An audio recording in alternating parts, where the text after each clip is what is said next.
countdown for blast off. X minus 5, 4, 3, 2, X minus 1, fire.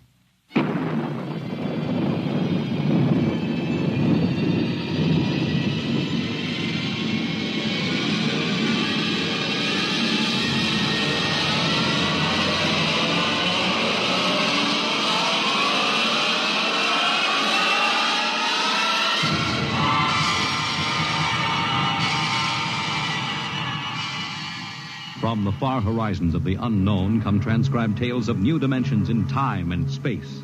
These are stories of the future, adventures in which you'll live in a million could-be years on 1,000 maybe worlds. The National Broadcasting Company, in cooperation with Street and Smith, publishers of astounding science fiction, presents X minus 1.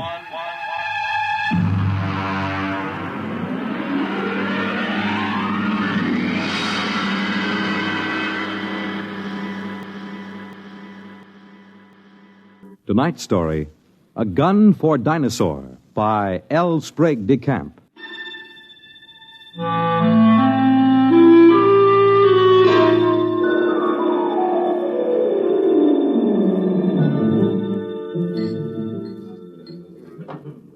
Just whiskey, please. No soda. Ice, Mr. Rivers? Good heavens, no. I have been in America for some time, but not that long. Well, to a fine dinosaur. Well, now, just a moment, Mr. Seligman. I won't take you hunting late Mesozoic dinosaur. Why not? How much do you weigh? About 9 stone? 130 pounds. Yeah, I thought so. It's not heavy enough. But your advertisement. You said safaris arranged to any time period. I'll take you to any period in the Cenozoic. I'll get you a shot at any entelodont or even mammoth or mastodon. They have fine heads. But I'll jolly well not take you to the Jurassic or the Cretaceous. You're just too small. But what's my weight got to do with it? Now, look here, old boy. What did you think you were going to shoot those dinosaurs with? Well, Well, look over here in this case. That's my own gun, a Continental 600. That shoots a pair of Nitro Express cartridges the size of bananas. It's designed for knocking down elephant, not just wounding them, but knocking them base over apex. Well, now, I've handled guns. No. Look, I've been guiding hunting parties for over 20 years.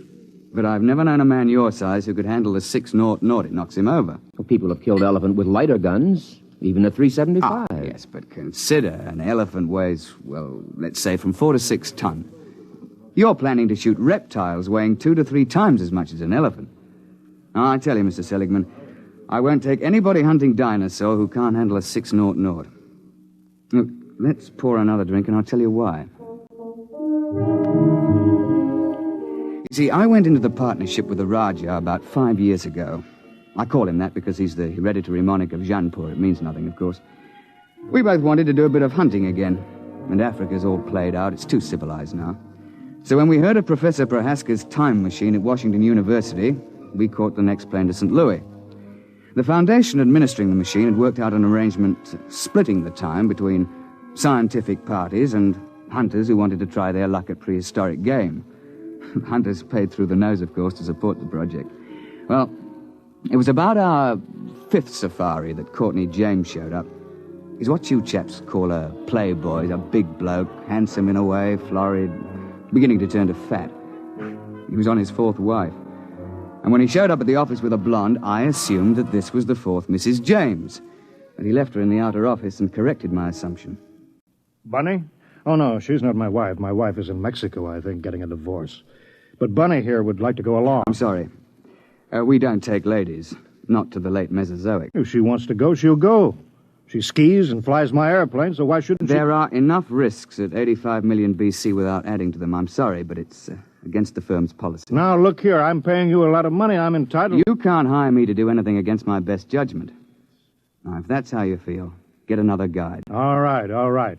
But let me tell you.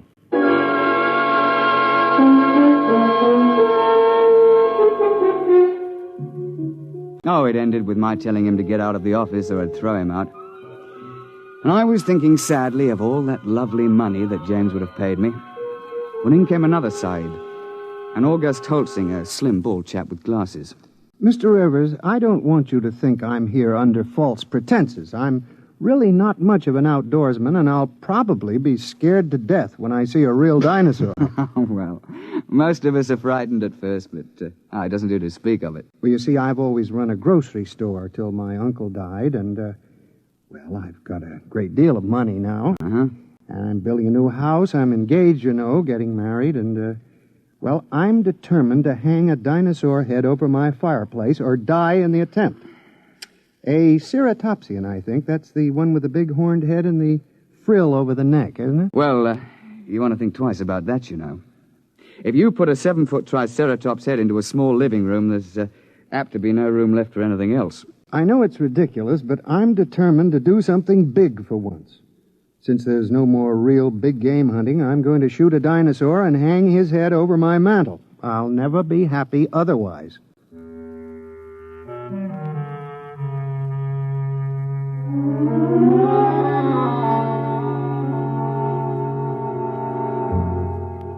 The Raja and I decided to make it to the Middle Cretaceous. That's about 85 million years ago. It's the best period for dinosaur in Missouri. So we drove Holtzinger into the country to let him try the 600. It's rather heavy. Look, you look out. There's quite a kick. Couldn't you fire it prone? Oh, not a gun that big. There's not enough give. You'd break your shoulder. All right. Take the safety off. Like this? Yeah. Take my hand. I'll help you up. Thank you. I think I better try something smaller. Well, he took a fancy to my Manchester 70, chambered for a .375 Magnum cartridge. It's a little light for elephant, and very definitely light for dinosaur, but we were in a hurry. And then, of course, just before we were ready to trek, James showed up and apologized for insulting me. He'd had a run-in with the girl, and he wanted to go along. And so we were off on safari. You all ready, gentlemen? Why, yes, I suppose so. Mr. Holtzinger, you've met my partner, the Raja of Jainpur. How do you do, sir? How do you do? Well, shall we get cracking? After you, Mr. Holtzinger. Mr. James? Thank you. Let's get going. All set. We'll slam the hatch, and off we go. What happens? Nothing till the force field is built up. There she goes. What happened to the lights? Well, there's no current while we're in transition. I don't feel well. There's usually a touch of vertigo. I shouldn't worry about it. Look, where do you shoot for? I mean, with Dinosaur. What is the best shot? Well, you don't try for his brain, you know. They don't have any. Well, to be exact, they have a little bump about the size of a tennis ball on the top of their spines. And you're not likely to hit it when it's embedded in a 6-foot skull. Try for the heart. They have big hearts, over 100 pounds. An exploding shell in the heart will slow them down, at least. Oh, I see. Why do we have to go so far for game? Why couldn't we just go back 50 years and shoot lions in Africa? Well, the machine won't work more recently than 100,000 years ago. Why? Well, look, I'm no four-dimensional expert on the subject, but it has something to do with what they call time paradox. You know, if people could go back to recent times, they might do something to affect history or kill their own grandfather, you know. And there's also some kind of taboo about sending people back to the same time again. There's paradoxes.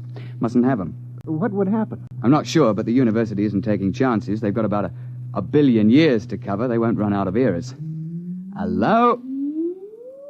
Here we go. Oh, cheers, eh? Well, that's done it. April 24th, 85 million years BC. Now then, careful. Keep the safety on your gun. And don't shoot unless I give the word. Why? Why should we have to wait for you? Because I'm responsible for everything you do. Especially if something goes wrong. I say, Roger, open the door, will you?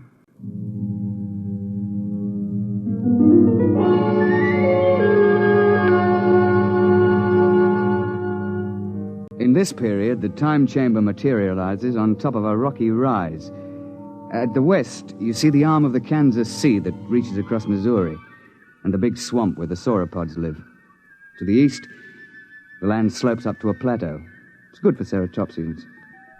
But the finest thing about the Cretaceous is the climate. It's balmy like the South Sea Islands, and not so muggy as the Jurassic.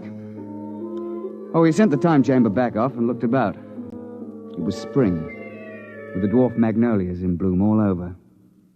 Down towards the Kansas Sea, Cycads and willows grew, while the uplands were covered with screw pins and ginkgo. Yeah, well, I'm no ruddy poet, but I can appreciate a beautiful scene. Well, I was looking through the haze and sniffing the air. I got him! What the devil? You see it? There it goes! Confound it, you idiot! I told you not to shoot without word from me. And what happened? An unearth of mine wandered out of the copse. Mr. James gave him both barrels, missed. Now, look here, James.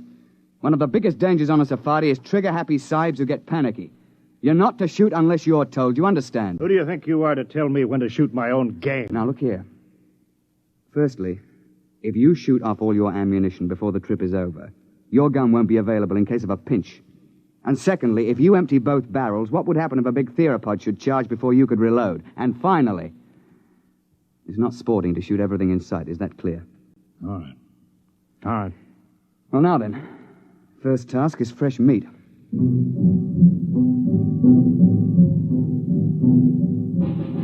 As I told you, Holsinger wanted a ceratopsian head. James insisted on a tyrannosaur. Then everybody would think that he'd shot the most dangerous game.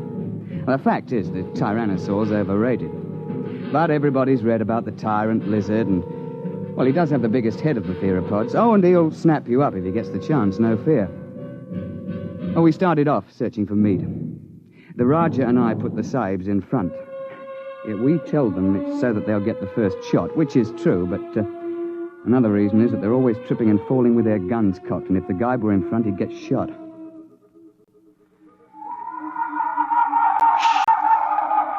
Boneheads. Where? See? Crouching over there. Feeding on those cycads. He's about the size of a man. They look intelligent. Well, not likely. That bulge on the head is solid bone. Now then, hold on there, James. You've had your shot for the day. Hold your fire until Holsinger shoots. Yeah, sure. All right, go ahead, Mr. Holsinger. Doesn't matter which one. No, here.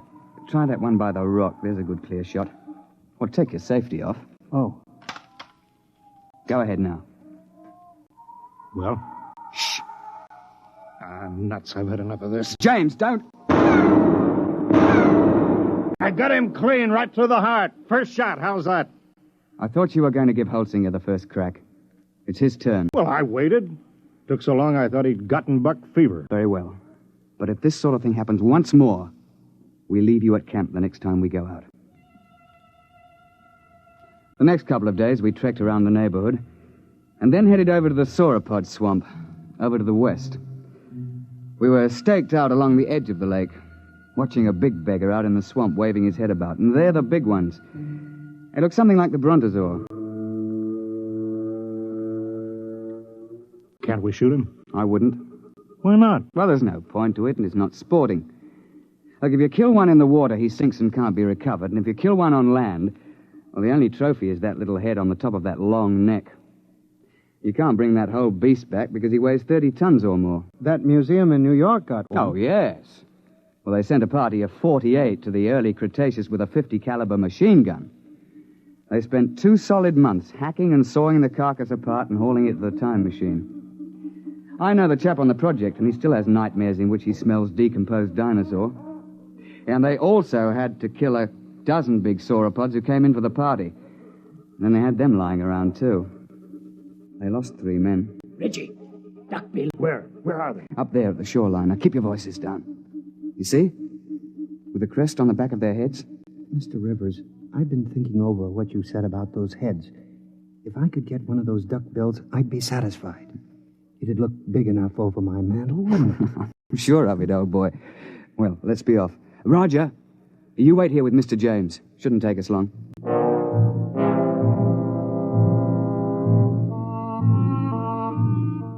Holt and I crept along the shoreline, narrowing the range to the duckbills.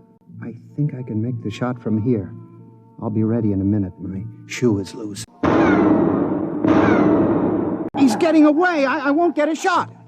I'm afraid Mr. James has fired both barrels again. James, that's the second time you spoiled my shots. I ought Don't be a fool. I couldn't let them wander into camp, stamping everything flat. There was no danger of that.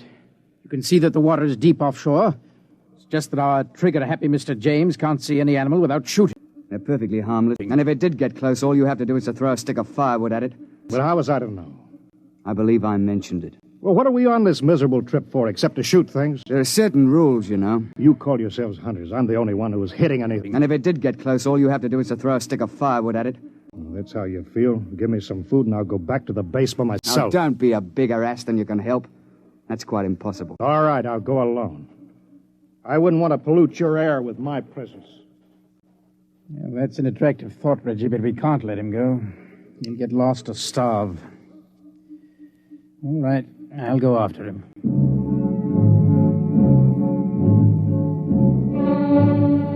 We stumbled along for several more days, James on his good behavior for a change. And on the 1st of May, we broke camp and headed north to the hills. Oh, it was hot and sticky. And we were soon panting and sweating like horses when I picked up the smell of carrion and heard the thrumming of the flies. We found a huge ceratopsian lying dead in a little hollow on the edge of the copse. He must have weighed 6 or 8 tons alive. Why couldn't I have gotten him before he died? That would have made a darn fine head. On your toes, chaps. The sauropod that's been at this carcass is probably nearby. How do you know? You see how the hide's been ripped off and the bones are scattered? Sauropods will hang around a carcass like this for weeks, gorging and then sleeping their meals off for days at a time. What do we do? Well, that's what we came after. Look, Roger, you take Mr. James through that way, and we'll parallel you 40 feet distant. Now keep your eyes open. It'll be hard to see in these woods unless you're right on top of him.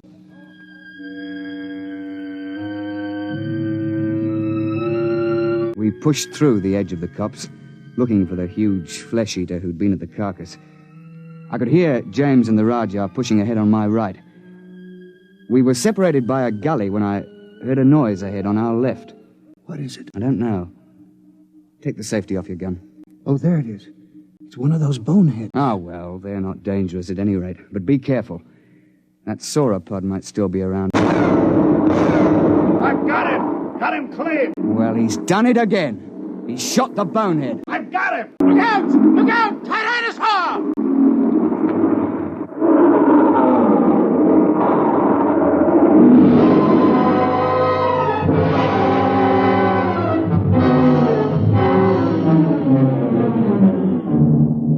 The Tyrannosaur heaved his head out of the shrubbery just in front of us. Look, the scientists can insist that Rex is bigger than Trionches, but I'll swear that this Tyrannosaur was bigger than any Rex ever hatched. It must have stood 20 feet high and been 50 feet long. I could see its big, bright eye and 6-inch teeth. He'd been sleeping off his last meal, and James fired off both barrels over his head at the bonehead and woke the Tyrannosaur up. Get back! Get back, you fool! His gun's empty and Roger can't get a shot. Found it. There goes the beast in behind those ferns. Holtzinger! Holtzinger! Come back! Your gun's too light for that beggar! He got off 3 shots through the beast's body with that little light gun. James came bolting back in a panic and blundered into the Rajah, sending both of them sprawling under the ferns. The Tyrannosaur came after them to snap them up. Holtzinger began to blaze away. The Tyrannosaur whirled around to see what was stinging it. The jaws came open, and the head swung around and down again. Holtzinger got off 1 more shot and tried to leap to one side. The Tyrannosaur continued its lunge and caught him in its jaws as he fell. Reggie! Stand clear! Heart's the only chance. It's no use. There he goes. Try a long shot. Ah, no, missed him clean. Poor Holtzinger. Well, that's the end. You stopped screaming. Did you notice? Oh, yes. Well, I expect we'd best track the beast. He might be dying. We should try to recover Holtzinger's remains. Yes, there's nothing else to do. No, nothing. It's a bad show all round.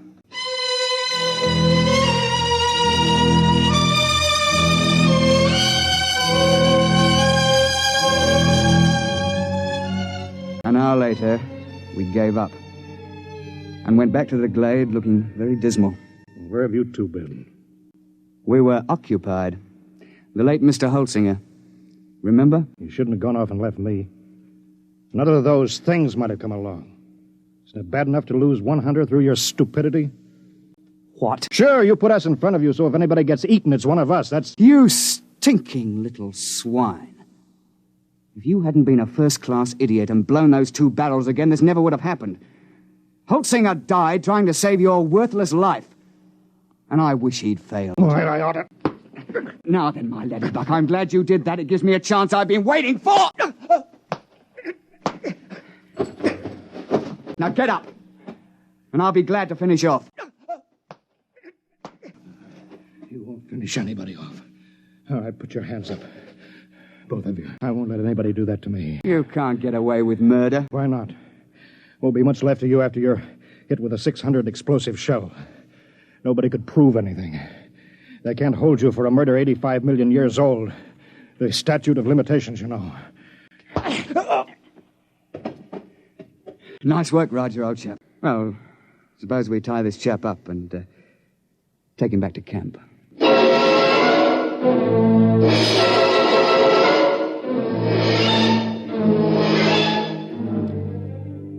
When the time transition chamber finally arrived, we fell over one another getting into it. We dumped James in a corner and threw the switches. You two should have killed me back there. Why? You don't have a particularly good head. You wouldn't look at all well over a mantle. You can laugh, but I'll get you someday. Close quarters, isn't it? Someday I'll find a way. I'll find a way and I'll get off scot-free, too. My dear chap, if there was some way to do it, I'd have you charged with Holtzinger's murder. Look, you'd best let well enough alone. No, I'll kill you. Both of you. Somehow. Cigarette, Roger? Thanks.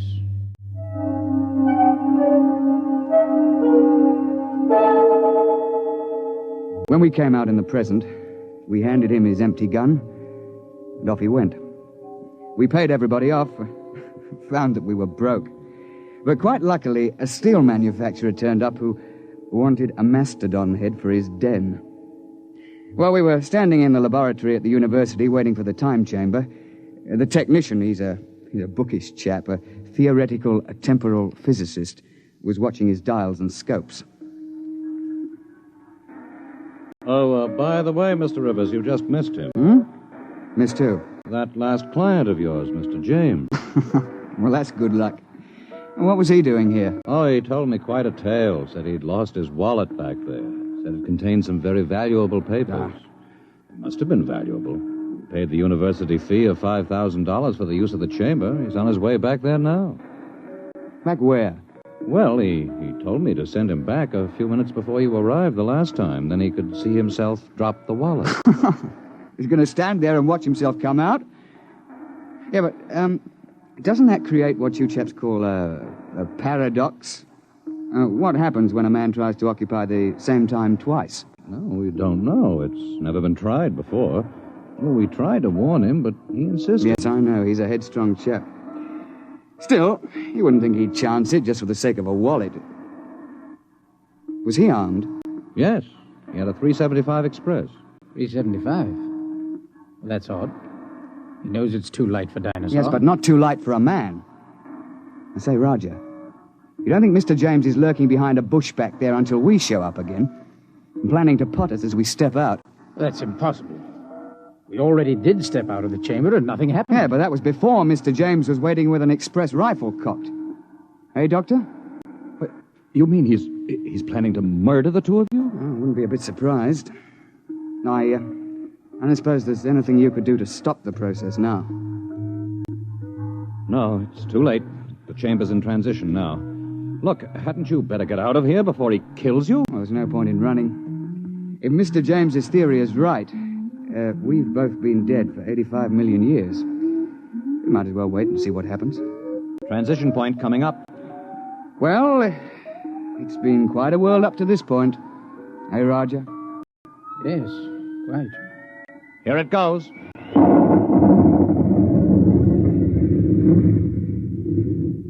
Reggie, are you all right? Well, I seem to be. What happened? The time chamber. It's back. We'd better get it open.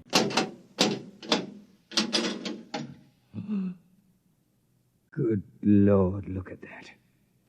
Ghastly, isn't it? Where did it come from? I'm not sure. But I rather think it came from the Middle Cretaceous era. Wasn't here a moment ago. Ghastly mess. Looks as if every bone was pulverized and every blood vessel burst. I dare say. But that's his gun, all right. It's James, there's no doubt of it.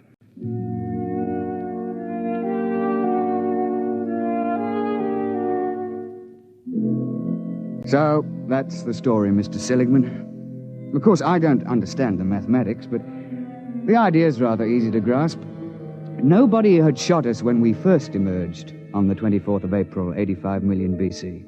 And so, of course, that couldn't be changed. The instant James started to do anything that would make a paradox, the space-time forces snapped him forward and ripped him to bits.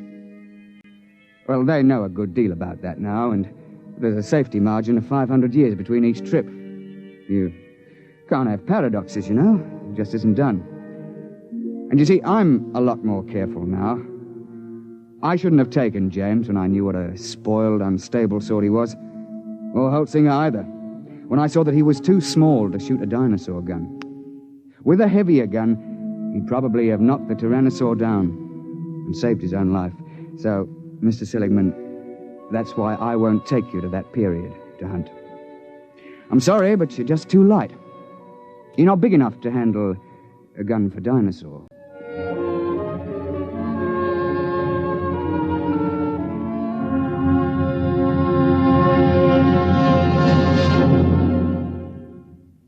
You have just heard X-1, presented by the National Broadcasting Company in cooperation with Galaxy Science Fiction Magazine.